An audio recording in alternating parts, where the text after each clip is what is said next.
coup d'État du 18 Brumaire qui amène Napoléon Bonaparte au pouvoir jusqu'à la chute de l'empereur en 1814, le Palais du Luxembourg a joué un rôle crucial dans cette période clé de l'histoire de France. Les grandes étapes du régime napoléonien ont été imaginées, en tout cas toujours validées, par le Sénat conservateur dans ce palais. Le Sénat conservateur, créé en 1799, s'installe au Palais du Luxembourg, qui se métamorphose pour l'occasion. Avec l'arrivée de Napoléon au pouvoir, le Palais du Luxembourg va subir sa première grande transformation.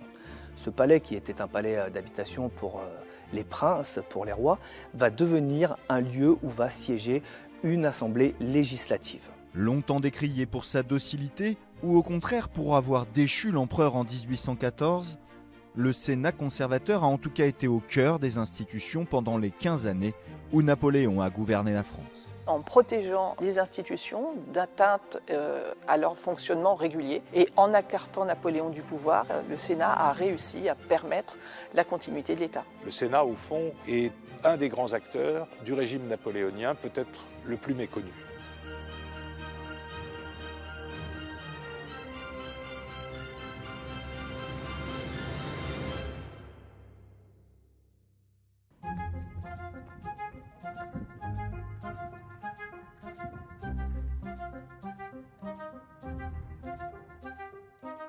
Nous sommes ici dans l'allée qui mène du Palais du Luxembourg proprement dit à ce qu'on appelle le Petit Luxembourg, qui était à la fin de la Révolution, entre 1795 et 1799, le siège du pouvoir exécutif tenu par 5 directeurs. Parmi ces directeurs, l'abbé Emmanuel Sieyès préparait un coup d'État parlementaire pour renforcer le pouvoir exécutif dans la Constitution et rendre les institutions plus fluides, fonctionnant mieux. Et c'est donc ici que, à son retour d'Égypte en octobre 1799, Bonaparte a rencontré, on va dire pour la première fois, l'abbé Sieyès, et c'est dans ces locaux du Petit Luxembourg qu'ils ont préparé le coup d'État des 18 et 19 Brumaire de l'an 8. Un coup d'État pensé de longue date et pour lequel Napoléon Bonaparte n'était pas le premier choix, mais le général s'impose vite comme l'homme de la situation. Reste à convaincre les chambres parlementaires. Le coup d'État du 18 Brumaire devait être un coup d'État purement parlementaire. On fait croire aux chambres qu'un complot jacobin les menace, on fait nommer Bonaparte à la tête de la garnison de Paris et les chambres décident de se réunir en dehors de la capitale, comme le prévoit la Constitution, au château de Saint-Cloud. Le deuxième jour du coup d'État, le 19 Brumaire, on essaye d'obtenir des chambres le vote de la révision de la Constitution et Bonaparte perd patience et finalement, après une bousculade dans un des 2 conseils, il fait intervenir la troupe et expulse les députés.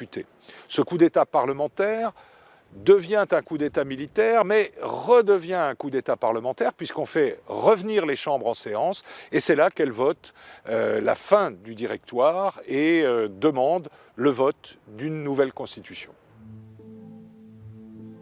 Dès le lendemain, le 11 novembre 1799, Napoléon s'installe au Palais du Luxembourg. Depuis 1795, c'est le lieu du pouvoir, là d'où se gouverne la France. Nous allons entrer dans les salons Beaufranc, du nom de son architecte.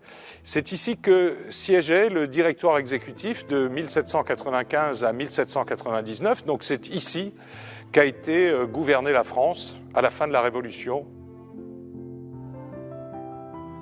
Le directoire n'était pas un régime très populaire, il a connu beaucoup d'échecs. D'abord, la Constitution fonctionnait mal, un coup d'État par an en moyenne. Les finances publiques étaient exsangues, l'administration locale inexistante, et puis surtout, la guerre civile continuait à l'intérieur, et la guerre extérieure était très vive, elle aussi, en Allemagne et en Italie. En Italie, le général Napoléon Bonaparte s'illustre dans les batailles face aux Autrichiens, jusqu'à leur faire signer la paix en 1797, mettant fin à 5 années de guerre. C'est auréolé de gloire qu'il revient à Paris.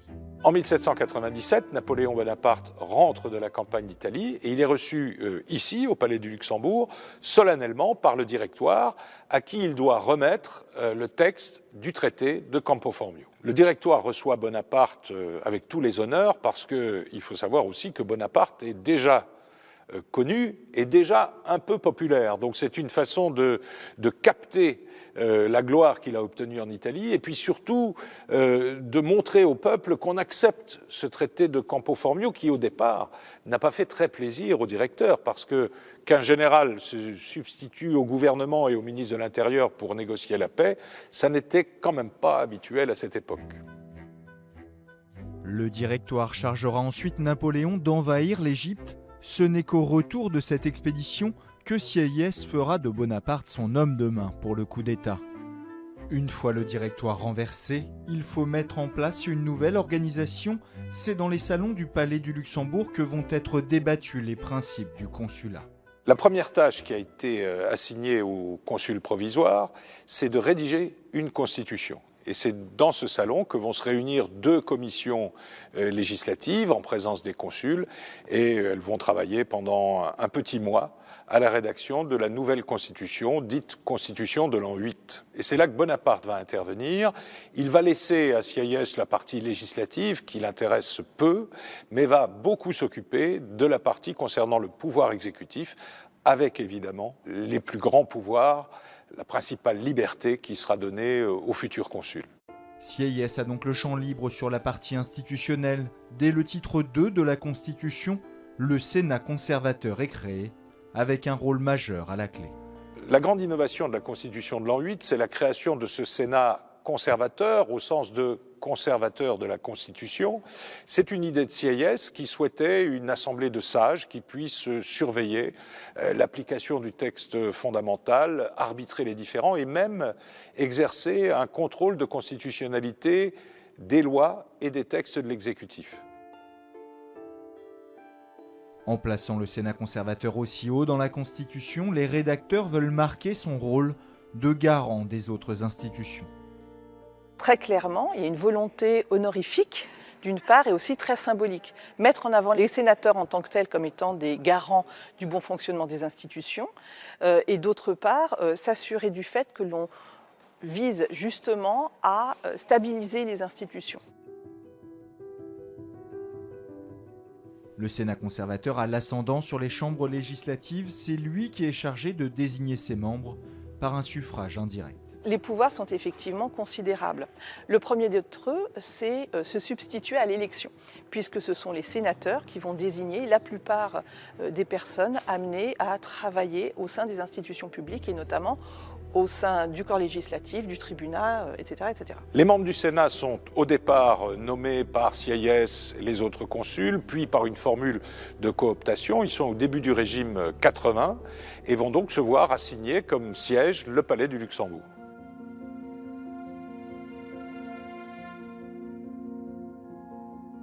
Fin 1799 commencent alors les grands travaux au Palais du Luxembourg. Peu retouché depuis sa construction pour Marie de Médicis au XVIIe siècle, le Grand Palais va être totalement transformé.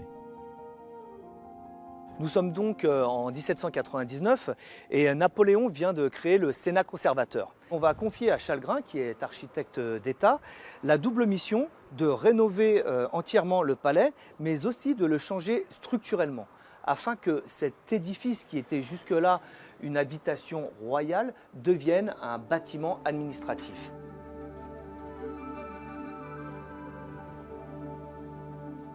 Le premier chantier de Chalgrin va être d'offrir à ces nouveaux sénateurs une entrée digne de ce nom.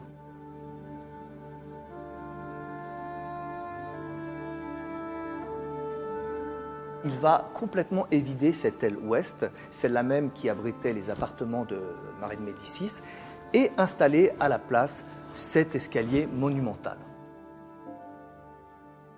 Monumental par ses dimensions. Nous sommes ici devant 48 marches, juste entrecoupées d'un palier de repos. Il faut bien comprendre que chaque marche est construite d'un seul pan de pierre large de 7 mètres. Imaginez le travail que ça a pu représenter pour l'installer.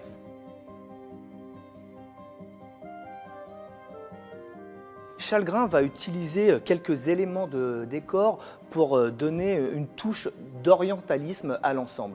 C'est-à-dire qu'il va faire installer des lions de Nubie, des lions qui sont sans crinière et qui viennent de l'Égypte ancienne. Il va aussi installer tout autour de l'escalier une frise sculptée qui reprend des éléments de décor qui proviennent de la Grèce et de la Rome ancienne. On retrouve dans le haut de l'escalier d'honneur le style antique emprunté par Chalgrin. Il va utiliser 28 colonnes d'ordre ionique pour tenir la voûte majestueuse qu'il vient de créer. Cette voûte est composée de 308 rosaces en caisson.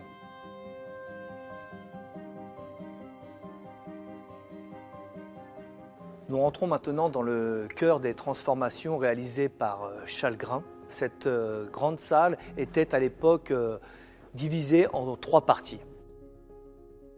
Nous avons ici une salle de réunion. C'est une salle qui permet aux sénateurs de se réunir, c'est un vestibule, avant d'entrer dans la salle des séances. Il y avait un grand mur sur lequel était apposé un portrait de plain-pied de Napoléon. Car si l'empereur n'était pas toujours présent lors des séances, ça voulait quand même dire que chaque sénateur qui allait pénétrer dans la salle des séances le faisait sous le regard de l'empereur. La porte se situait sur le côté droit du mur. Vous n'aviez qu'à la pousser et vous rentriez directement dans la salle des séances. Au cœur de cette salle, Chalgrin réussit à aménager un hémicycle pouvant accueillir 80 puis 120 sénateurs à partir de 1802. 26 colonnes en marbre soutiennent l'édifice où des statues antiques décorent l'ensemble dans le plus pur style néoclassique. Face au travée des sénateurs au cœur de la pièce, dans un renfoncement créé spécialement, Chalgrin installe le trône de l'empereur, un trône surmonté d'un dé de forme circulaire, soutenu par 6 cariatides de plus de 2 mètres de haut, drapés à l'antique. Si le dé a depuis quitté le palais, le trône est lui toujours dans la salle qui l'accueillait à l'époque. L'inspiration orientale est évidemment présente puisqu'il repose sur 2 sphinx aux ailes déployées. Sur le velours, le N napoléonien et l'abeille rappellent les emblèmes de celui qui deviendra empereur en 1804.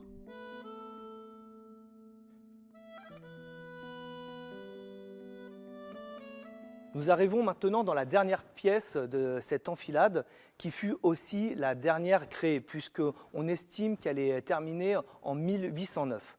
Cette salle, on va la nommer le Salon de l'Empereur ou la salle des Victoires. On retrouve, que ce soit dans la voûte ou sur les murs, des peintures qui relatent les victoires napoléoniennes. Mais la pièce la plus importante que l'on trouve ici va se trouver à ce qui est aujourd'hui la porte du salon Victor Hugo. C'est là qu'est installée l'immense statue représentant Napoléon. Elle fait plus de 2 mètres de haut. Et il est habillé avec les apparats du sacre.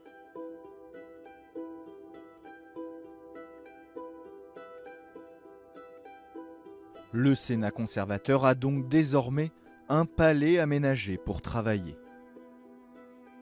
En l'an 1800, Napoléon Bonaparte quitte le palais du Luxembourg pour emménager aux Tuileries. Il pose les premières pierres d'un État moderne en créant la Banque de France et la fonction de préfet, relais du pouvoir dans les départements. Mais à la fin de l'année 1800, un tournant va changer la donne pour Napoléon comme pour le Sénat conservateur. En décembre 1800, Napoléon échappe à un attentat. Il désigne comme coupables les Jacobins et décide que 130 d'entre eux vont être transportés aux colonies. L'attentat raté de la rue Saint-Nicaise va provoquer un dilemme moral, car contrairement à ce que pense Napoléon, ce ne sont pas les Jacobins qui ont tenté de le tuer, mais des royalistes. Même une fois les véritables coupables arrêtés, Napoléon veut profiter de ce moment pour purger l'opposition jacobine, trop remuante à son goût. C'est un acte qui va contre la liberté publique et donc Cambacérès, le numéro 2 du régime, lui propose d'interroger le Sénat sur la constitutionnalité de cette mesure. L'attentat de la rue Saint-Nicaise est vraiment le tournant politique, juridique du consulat. Indéniablement, on était dans une situation d'illégalité la plus totale, puisqu'on souhaitait déporter des personnes qui n'étaient en rien responsables de l'attentat qui visait le premier consul. Alors le Sénat va travailler pendant une grosse journée sur le sujet et va approuver l'action du gouvernement sous forme de ce qu'on a appelé un senatus consulte, qui était une vieille procédure romaine, et c'est à partir de là que le Sénat a pu s'arroger presque le pouvoir constituant dérivé qui lui sera accordé formellement par la Constitution, la réforme constitutionnelle de l'an 10 en 1802. 2 ans après son arrivée au pouvoir, Napoléon Bonaparte a stabilisé le pays. Sur le plan intérieur, le Concordat est signé pacifiant les relations avec l'Église catholique. Sur le plan extérieur, la France signe avec l'Angleterre la paix d'Amiens, offrant la première période de paix totale depuis plus de 10 ans. Les chambres législatives veulent saluer ce moment en donnant au premier consul un signe de reconnaissance en le nommant consul à vie, mais le Sénat conservateur est mesuré. Dans un premier temps, le Sénat n'est pas d'accord avec ce projet et il le fait savoir puisqu'il vote un premier texte dans lequel, en réalité, le pouvoir de Bonaparte n'est prolongé que de 10 ans. Et puis c'est finalement, après un bras de fer entre les sénateurs et le gouvernement, que sera adopté le Senatus Consulte de l'an 10, qui modifie assez profondément la Constitution. Et parmi les mesures qui sont prises, il y en a 2 qui intéressent le Sénat. La première, c'est sa défaite, puisque Bonaparte est nommé consul à vie, mais la deuxième, c'est un peu sa victoire, puisque le Sénat voit ses pouvoirs renforcés, le nombre de sénateurs augmenter. On va donner au Sénat des outils qu'il n'avait pas en l'an 8, qu'il n'utilisera jamais d'ailleurs, mais qui lui permettent justement d'être le garant effectif de la Constitution. Clairement, il est vraiment un garant de la Constitution, mais un garant outillé et efficace. Cette pratique qu'on va appeler celle des senatus consultes, qui va être de la part du Sénat, dans son rôle de conservateur de la Constitution, une mission d'interprétation de la Constitution, voire même à un moment donné de modification de la Constitution, ce qu'on appelle le pouvoir constituant dérivé, qui n'était pas prévu dans la Constitution et que l'on va remettre au Sénat, qui bien sûr s'en saisira.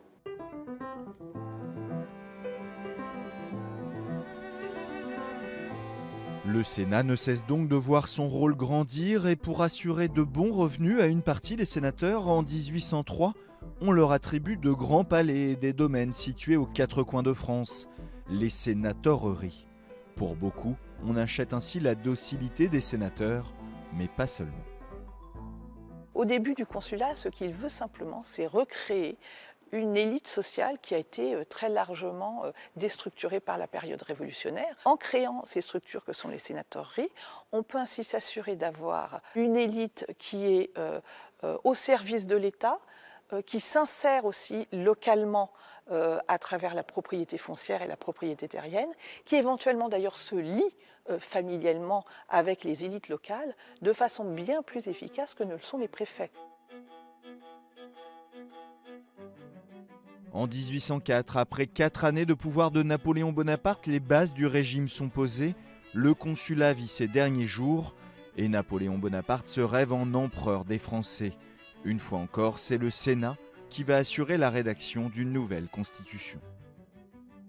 Contrairement à ce qu'on dit souvent, Napoléon n'est pas devenu empereur le 2 décembre 1804 au moment de son sacre, mais le 18 mai 1804 au moment où le Sénat a voté un senatus consulte transformant le consulat en empire. Le Sénat est le seul à pouvoir permettre le passage à l'empire, puisqu'il est devenu officiellement le garant des institutions, certes, mais surtout l'acteur principal de la modification constitutionnelle.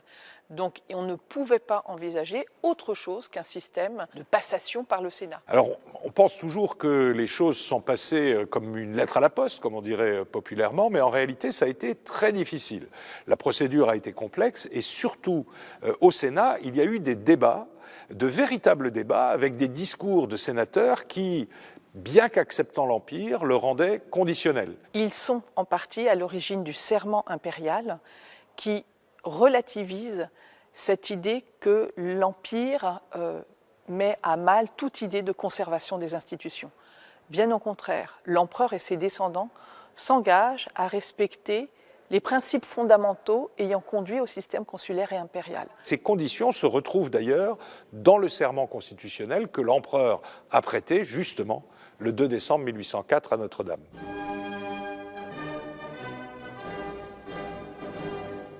Notre-Dame de Paris est le théâtre de ce couronnement le 2 décembre 1804. Le pape est présent pour bénir ce sacre. Napoléon Bonaparte devient Napoléon Ier, empereur des Français. Mais comme prévu par les sénateurs, l'empereur prête serment de préserver une grande partie des acquis de la Révolution. Liberté de culte, liberté politique, levée de l'impôt par les chambres législatives et de gouverner dans le seul intérêt du peuple français. La Constitution de 1804 qui installe l'Empire prévoit que le régime est héréditaire, le rôle des assemblées est clairement amoindri, mais le Sénat obtient tout de même la création de premières commissions censées garantir les libertés les plus fondamentales. Indéniablement, les commissions sont dans le prolongement du contrôle de constitutionnalité et de l'idée que le Sénat est une sorte d'oracle de ce qui doit être le bon fonctionnement de l'État. Elles ont pour vocation de contrôler finalement toutes les atteintes qui seraient portées aux principes fondamentaux que sont la liberté individuelle et la liberté de la presse. Il s'agit donc éventuellement d'ordonner la publication d'organes de presse qui auraient été interdits, mais aussi de demander l'élargissement de personnes qui seraient injustement enfermées.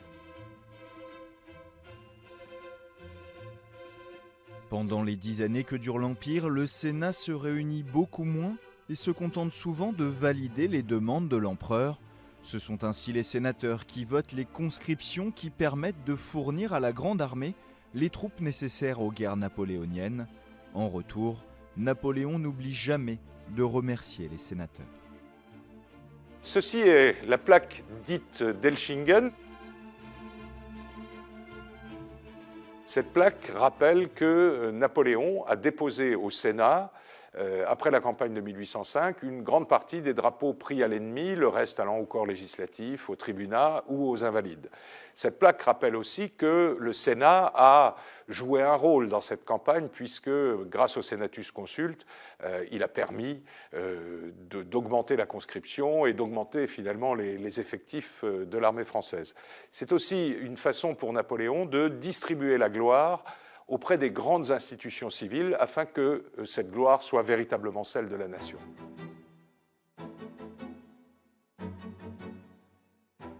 Pendant près de 10 ans, personne ne remettra en question la vision de l'empereur, du moins tant que les victoires s'enchaînent.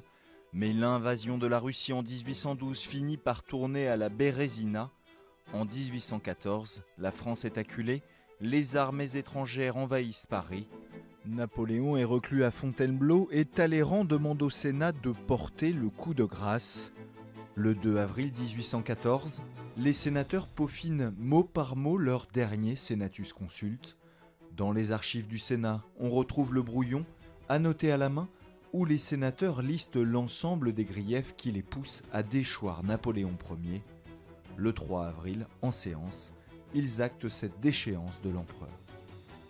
Le Senatus Consulte explique que Napoléon n'a pas respecté son serment constitutionnel et donc, par conséquent, le Sénat ne peut que constater la déchéance de l'empereur. L'acte de déchéance est un vrai modèle d'analyse contentieuse d'une situation. Les sénateurs avaient peur qu'on ne leur reproche l'absence de fondement pour cette décision. Malheureusement, on n'a absolument pas retenu ce problème de la justification juridique pour se concentrer sur la situation politique et la trahison. Au fond, les sénateurs n'avaient pas tellement le choix. Le territoire national était occupé, Napoléon était maintenu à Fontainebleau avec très peu de troupes. Il fallait sortir de cette crise, je dirais, avec une solution française et non pas une solution imposée par les vainqueurs de Napoléon. Et c'est pourquoi le Sénat, après avoir été le grand complice de Napoléon, a accepté d'être le grand complice de Talleyrand. À Fontainebleau, Napoléon rumine contre ce Sénat qui s'est retourné contre lui. mais il n'a d'autre choix que d'abdiquer le 6 avril 1814. Les vainqueurs l'envoient en exil sur l'île d'Elbe, tandis que le Sénat appelle au pouvoir Louis XVIII, frère du roi Louis XVI décapité. La monarchie est restaurée. Le Sénat est remplacé par la Chambre des Pairs. Il perd sa mission de contrôle constitutionnel pour devenir une véritable chambre législative. Le Sénat a probablement permis dans son fonctionnement et simplement dans son existence de poser des piliers fondateurs de notre France contemporaine, comme par exemple l'université, le code du commerce, comme le code pénal, ou alors tout simplement comme le code civil. Au fond, ce qui reste surtout de ce Sénat-là, c'est l'idée d'une assemblée de sages. D'abord, plus âgé, il fallait avoir 40 ans pour être sénateur sous l'Empire, non soumis aux pressions extérieures, aux pressions de la politique du quotidien. C'est peut-être un petit peu autour de cette idée qu'on pourrait trouver une filiation entre le Sénat de Napoléon et le Sénat de la Ve République.